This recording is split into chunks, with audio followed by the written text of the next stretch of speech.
आत्मा रामाय शांताय कैवल्यपतये नमः। अथ पंचमोऽध्याय। गोकुल में भगवान का जन्म महोत्सव। श्री शुक उवाच। नंदस्त्वात्मजा उत्पन्ने जाता लादो महामना आहूय विप्रान वेद ज्ञान स्नात सुचेर्लंकृता। श्री सुखदेव जी कहते हैं कि परीक्षित, नंद बाबा बड़े मनस्वी उदार थे। पुत्र का जन्म होने पर तो उनका हृदय विलक्षण से आनंद से भर गया। उन्होंने स्नान किया और पवित्र होकर सुंदर सुंदर वस्त्राभूषण धारण किए। फिर वेदज्ञ ब्राह्मणों को बुलाकर स्वस्ति वाचन और अपने पुत्र का जात कर्म संस्कार करवाया। साथ ही देवता और पुत्रों की विधि पूर्वक पूजा भी करवाई। उन्होंने ब्राह्मणों को वस्त्र और आभूषणों से सुशोभित 2 लाख गौएं दान की। रत्नों और सुनहरे वस्त्रों से ढके हुए तिल के 7 पहाड़ दान किए। समय से, स्नान से, प्रक्षालन से, संस्कारों से, तपस्या से, यज्ञ से, दान से, संतोष से द्रव्य शुद्ध होते हैं, परंतु आत्मा की शुद्धि तो आत्मज्ञान से होती है। उस समय ब्राह्मण सूत मागध वंदी जन मंगल में आशीर्वाद देने तथा स्तुति करने लगे। गायक गाने लगे। भेरी दुंदुभियां बार बार बजने लगी। व्रज मंडल के सभी घरों के द्वार, आंगन, भीतरी भाग झाड़ बहाड़ दिए गए। उनमें सुगंधित जल का छिड़काव किया गया। उनकी चित्र विचित्र ध्वजा, पताका, पुष्पों की मालाओं, रंग बिरंगे वस्त्र और पल्लवों की बंधनवारों से सजाया गया। गाय बैल बछड़ों के अंगों में हल्दी तेल का लेप कर दिया गया और न गेरू आदि रंगीन धातुएं, मोर पंख, फूलों के हार, तरह तरह के सुंदर वस्त्र और सोने की जंजीरों से सजा दिया गया। परीक्षित, सभी ग्वाल बहुमूल्य वस्त्र, गहने, अंगरखेर, पगड़ियों से सुसज्जित होकर अपने हाथों में भेंट की बहुत सी सामग्रियां लेकर नंद बाबा के घर आए।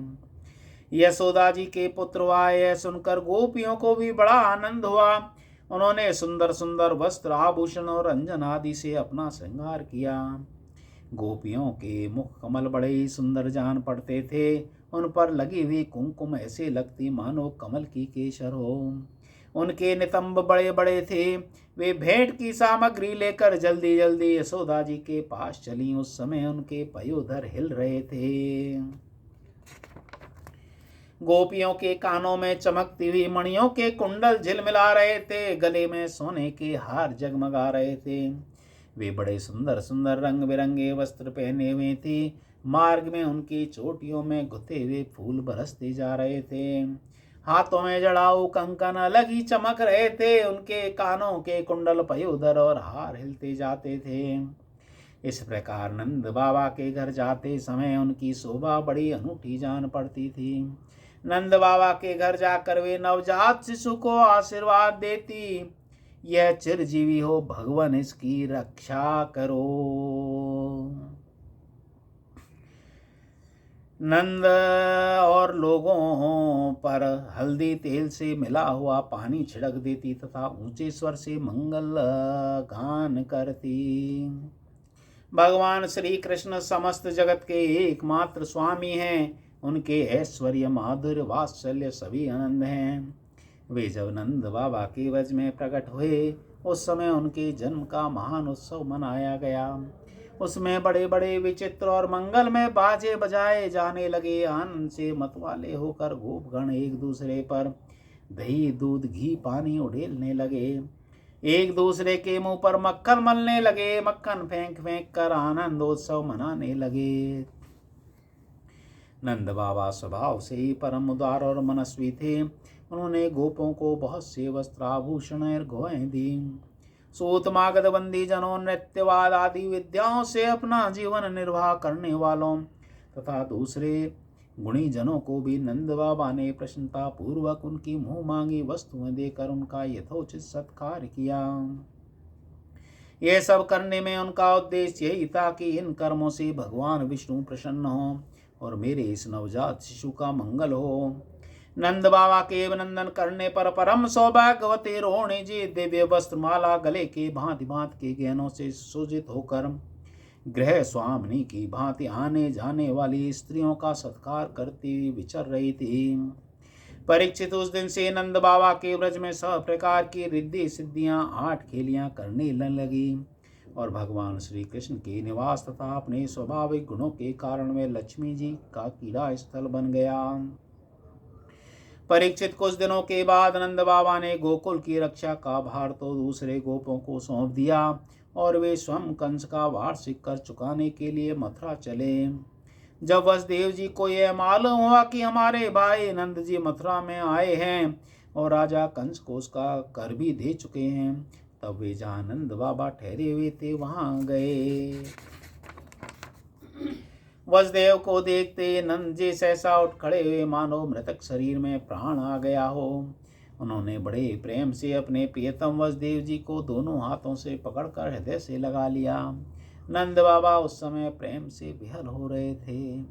परीक्षित, नंद बाबा ने वसुदेव जी का बड़ा स्वागत सत्कार किया। वे आदर पूर्वक आराम से बैठ गए। उस समय उनका चित्त अपने पुत्रों में लग रहा था। वे नंद बाबा से कुशल मंगल पूछकर कहने लगे। वसुदेव जी ने कहा, भाई तुम्हारी अवस्था ढल चली थी, अब तक तुम्हें कोई संतान नहीं हुई थी, यहाँ तक कि अब तुम्हें संतान की कोई आशा भी न थी। यह बड़े सौभाग्य की बात है कि अब तुम्हें संतान प्राप्त हो गई। यह भी बड़े आनंद का विषय है कि आज हम लोगों का मिलना हो गया। अपने प्रेमियों का मिलना भी दुर्लभ है। इस संसार का चक्र ही ऐसा है, इसे तो एक प्रकार का पुनर्जन्म ही समझना चाहिए। जैसे नदी के प्रबल प्रवाह में बहते हुए बेड़े तिनके सदा एक साथ नहीं रह सकते, वैसे ही सगे संबंधी प्रेमियों का एक स्थान पर रहना संभव नहीं है। यद्यपि वह सबको प्रिय लगता है, क्योंकि सबके प्रारब्ध कर्म अलग अलग होते हैं। आजकल तुम जिस महावन में अपने भाई बंधु और स्वजनों के साथ रहते हो, उसमें जल घास लता पत्र आदि तो भरे पूरे हैं ना। वह वन पशुओं के लिए अनुकूल और सब प्रकार के रोगों से तो बचा है। भाई मेरा लड़का अपनी माँ के साथ तुम्हारे ब्रज में रहता है। उसका लालन पोषण तुम और यशोदा करते हो, इसलिए वह तो तुम्ही को अपना पिता माता मानता होगा। वे अच्छी तरह से है ना। मनुष्य के लिए वे ही धर्म अर्थ और काम शास्त्रवेद हैं, जिनसे उनके स्वजनों को सुख मिले। जिनसे केवल अपनों को ही सुख मिलता है, किंतु अपने स्वजनों को दुख मिलता है, वे धर्म अर्थ काम हितकारी नहीं हैं। नंद बाबा ने कहा, भाई वसुदेव, कंस ने देवकी के गर्भ से तुम्हारे कई पुत्र मार डाले। अंत में एक सबसे छोटी कन्या बच रही थी, वह भी स्वर्ग सिधार गई। इसमें संदेह नहीं है कि प्राणियों का सुख दुख भाग्य पर ही अवलंबित है। भाग्य ही प्राणी का एकमात्र आश्रय है। जो जान लेता है कि जीवन के सुख दुख का कारण भाग्य ही है, वह उनसे प्राप्त होने पर मोहित नहीं होता। वसुदेव जी ने कहा, भाई तुमने राजा कंस को उसका सालाना कर चुका दिया।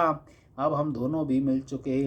अब तुम्हें यहाँ अधिक दिन नहीं ठहरना चाहिए, क्योंकि आजकल गोकुल में बड़े उत्पात हो रहे हैं।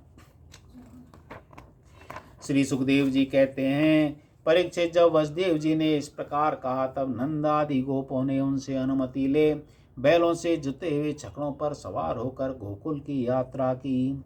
इति श्रीमद्भागवत महापुराणे परमहंस्यां संहितायां दशम स्कंद पूर्वार्धे नंद वसुदेव संगमो नाम पंचमो अध्याय।